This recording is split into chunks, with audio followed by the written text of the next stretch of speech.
इतनी मेहनत है और इसको जो है बस आखिरी बात तमाम कर रहा हूँ, बस आपसे रहमत को तमाम करता हूँ। अब फर्क है देखिए दोनों में, वो भी बतूल हैं, ये भी बतूल हैं, मगर बुनियादी फर्क क्या है? चुना उन्हें भी गया है, चुना इन्हें भी गया है। जो कमालात उनमें है वो कमालात इनमें भी हैं। जो कमालात अली में है वही कमालात इनमें मौजूद हैं, जनाब सैयदा में।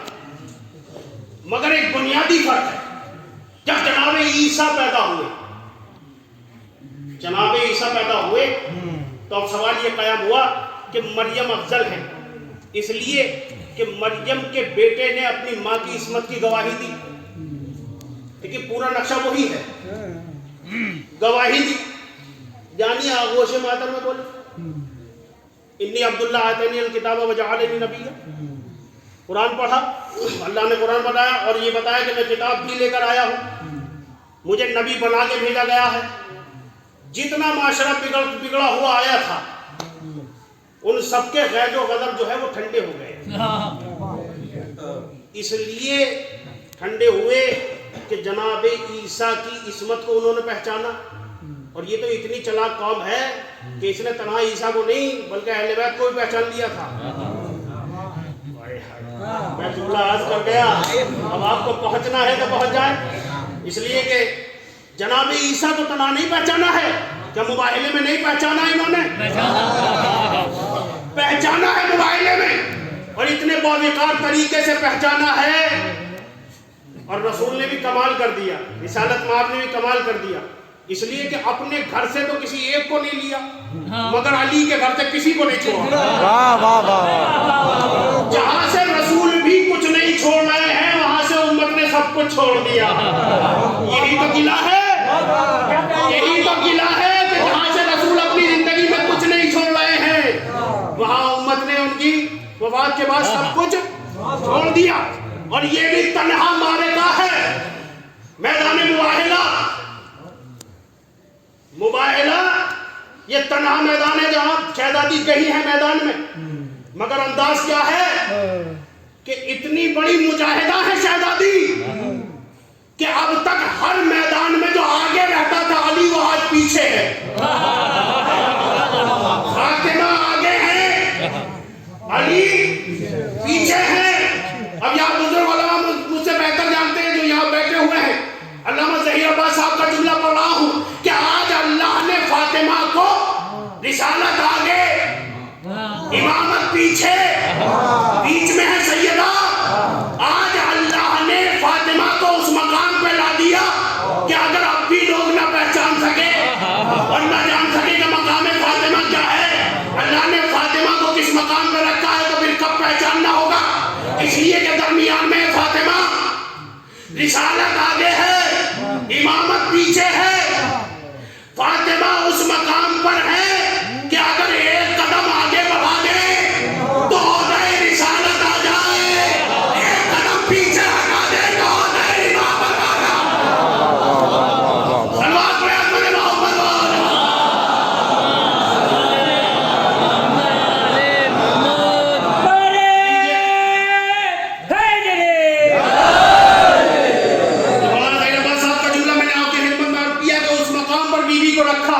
अगर ये देखना हो, अब ये भी जुमला मौजूद है, ये बहुत बड़े खतीब गुलाम अस्करी साहब का जुमला मैं आपकी खिदमत में अर्ज कर रहा हूँ।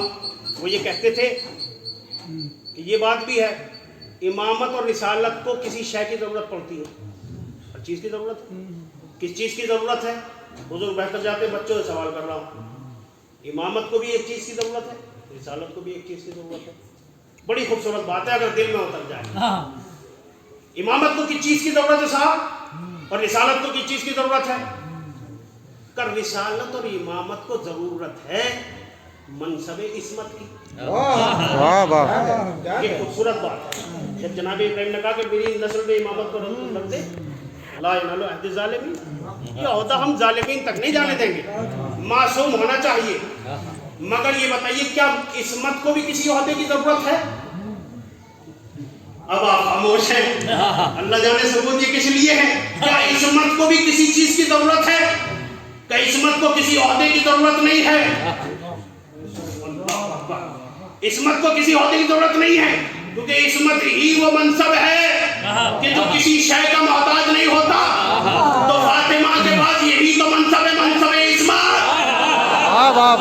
जहां मासूमीन के दरमियान में जहां रिसालत है और जहां इमामत है, वहां फातिमा की मोर पे ऐसी इस्मत को रखा है अल्लाह ने कि मरकज बना दिया, आखिरी नबी की बेटी बनाया है, 11 इमामों की मां बनाया है।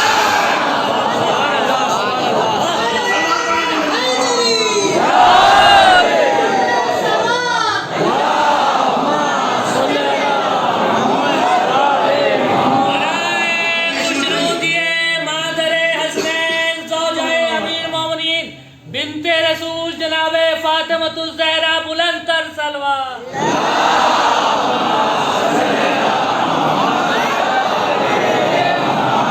लेकिन दोनों चीजें जो है वो मौजूद हैं। अभी इस हकीर की मेहनत है तो मैं आपकी खिदमत में अर्ज कर रहा हूँ, अगर पहुंच जाए तो दुआ से नवाज दीजिएगा कि जनाब मरियम, बस आखिरी बात है और रहमत तमाम कर रहा हूँ, जनाब मरियम उस मकाम पर हैं कि लोगों ने कहा कि भाई मरियम के बेटे ने कलाम किया। क्या ईसाई मकाम फ़क्र पर आकर ये कह नहीं सकते? कह सकते हैं कि अगर बतूल है तो हमारे हाँ ये कमाल मौजूद है कि जैसे ही ईसा होश मादर में आए तो कलाम किया।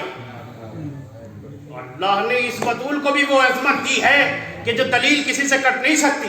मकाम फजीलत में आगे रखा है ना फातिमा को, इसलिए कि वहां तो गोद में आके कलाम किया गया, मगर फातिमा ज़हरा रसूल इस्लाम की बारगाह में हाजिर हुई और कहा बाबा ये हुसैन जो मेरे शिकम में है, ये बच्चा जो मेरे शिकम में है, ये मुझसे बातें किया करता है। पर दुनिया ये कहे कि साहब हमने तो नहीं देखा कि इसने बातें की हो या ना की हो माँ के शिकम में, बतने मादर में कैसे हुसैन बोले हैं या नहीं बोले हैं, मगर ईसा को सबने देखा है कलाम करते हुए, सबने जाना है, कुरान ने भी लिखा है कि ईसा बोले हैं। मगर यही शायद बतूल की अजमत को हुसैन को आश्कार करना था, इसलिए कि जो आका जिंदगी में कुरान की तिलावत कर रहे थे उन्होंने 9 के नेजा पर तिलावत करके बता दिया कि जिंदगी में ईसा का बोलना और है, मौत के बाद हुसैन का बोलना और है।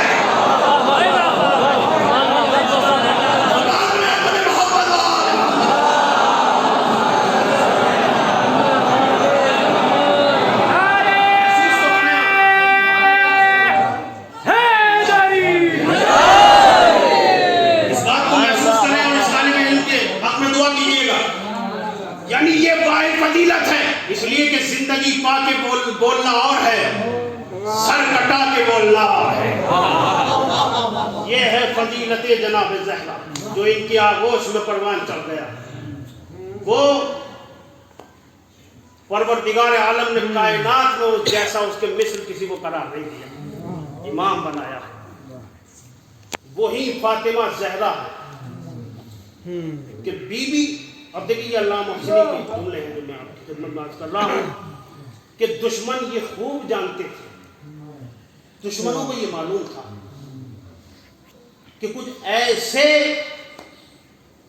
मौजूआत मौजूद हैं कि अली तलवार नहीं उठा सकते, खूब पता था दुश्मनों को, इसीलिए तो जुल्म की हर हद को पार कर गए।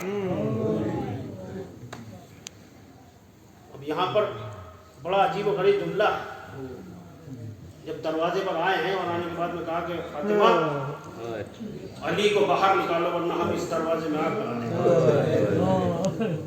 देखिए मैंने फजीलत में आपसे ये नहीं कहा कि आप ऊंचा होकर सुनिए या जरा वाह कीजिए या जरा नारों को या आवाज़ों को बुलंद कीजिए, इसलिए कि हदीस वहाँ भी है कि सुभान अल्लाह कहिए अहले बैत के जिक्र में तो खून की तहारत का भी पता चलता है। और सुभान अल्लाह कहने से फजीलत इतनी है कि जन्नत में घर, यानी ये हदीस मौजूद है कि जो आपकी मजहत में एक शेर भी कह दे तो शेर कहने वाले को खाली नहीं है, जो उस पर सुभान अल्लाह भी कह दे, फिर ये हदीस सबसे बुलंद है, रोए या रोने जैसा मुंह बनाए, जन्नत वाजिब है। मगर चूंकि यहाँ दो इमामों की हदीसें मैं आपकी खिदमत में नकल करूँगा। एक तो इमाम जाफर सादिक की ये हदीस है कि इमाम ये फरमाते हैं कि ऐ मेरे जद पे रोने वालों कभी घुट घुट के ना रोना, इसलिए कि मेरे जद को तड़पा तड़पा के मारा है। अब ये चूंकि जुमला मैं आपको नकल कर रहा हूँ अल्लामा आदर हसन साहब का। तो वो ये कहते हैं कि काश तुमने अली का गिरिया देखा होता और अली की मजलूमियत है। अली अव्वलुल मजलूम है, तारीख में अब भी अली अव्वलुल मजलूम है। ये मौज़ूआत पढ़े जाते हैं ईरान और इराक में कि कैसे अली को इस मजलूमियत से निकालें। आज भी मजलूम है मौला, कैसे निकालें, कैसे बताएं। इसलिए कि सबसे बड़ी मुसीबत क्या है अली पर। जनाब सैयदा ये कहती हैं तो अली मैंने सुना है कि मदीने वालों ने तुम्हें सलाम करना छोड़ दिया है। बीवी ने यानी मौला ने तौर कहा बीवी अब तो नौबत ये आ गई है कि मैं सलाम करता हूँ लोग जवाब नहीं देते। तो बताए दिल रखने के लिए फातिमा ने क्या कहा, एक ही जुमला कहा अली कोई बात नहीं अगर मदीने वाले तुम्हें सलाम का जवाब न देते, इसलिए कि तुम्हें दुख्तरे रसूल जवाब दे रही है, तुम्हें मलाइका जवाब दे रहे हैं, तुम्हें फरिश्ते जवाब दे रहे हैं, तुम्हें अंबिया जवाब दे रहे हैं। तुम्हारी फजीलत और अज़मत को ये लोग जानते हैं। और दूसरी हदीस क्या है इमाम ज़ैनुलब्दीन की, इसलिए मैं कहता हूँ कि जब भी क्रिया करें बाबा से बुलंद करें। जो अव्वलुल मज़लूम क्यों है मौलाए कायनात, जो मुसीबत और जो कैफियत, बस थम के सुन लीजिएगा, 2-4 मिनट में ही मैं बात को तमाम कर रहा हूं। 2-4 मिनट में कुछ मकामात अहले बैत पर ऐसे आए हैं, कुछ मौके ऐसे आए हैं कि जहां पर अहले बैत के किसी ना किसी फर्द ने चीखे मारी हैं। बहुत ज्यादा सब्र करने वाले, जब्त करने वाले अगर किसी मकाम पर चीखे मार दें तो इसका मतलब यह है कि जुल्म हद से गुजर गया।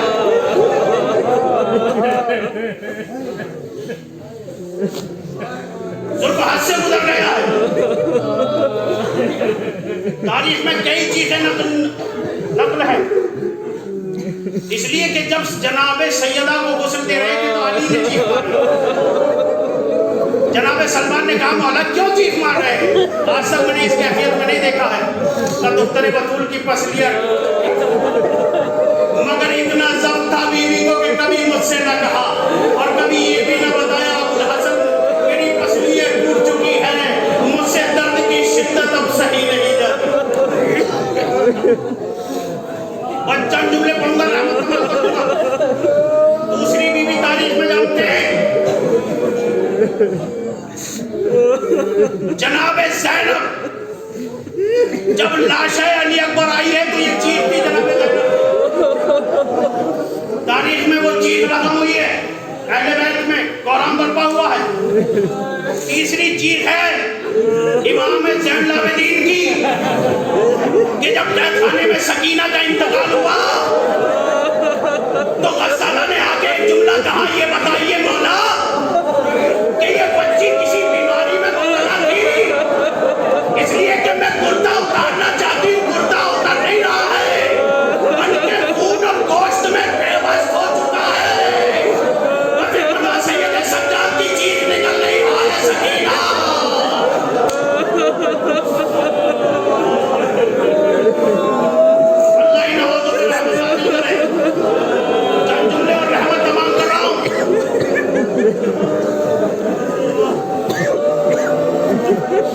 और चौथी चीज भी जनाबे ज़ैनुलब्दीन की है। चौथी चीज मेरे मौला ने कहा मारी है जब जनाबे उम्मे रबाब से यानी अपनी वालिदा से कहा है ना, अम्मा अब तो कातिले असगर भी मारा जा चुका, अब आप साए में आ जाइए। तो बीवी ने करबला का रुख करके एक जुमला कहा कि मौला आपके लाशे से एक वादा किया था, बस मेरे वादे की लाज रख लेना। बीवी को उठाकर लेकर चले, एक तरफ से जनाब ज़ैनब ने शाने को पकड़ा, एक तरफ हमारे ज़ैनुलब्दीन ने पकड़ा, मगर बीवी जा न सकी। जनाब ज़ैनब ने लोगों को कहा कि बेटा अम्मा अब दुनिया में मौजूद नहीं रही, मगर जब कलेजे से गिरकर एक गठरी गिरी है कलेजे से निकलकर, और जब इमाम ज़ैनुलब्दीन ने उसे खोल कर देखा है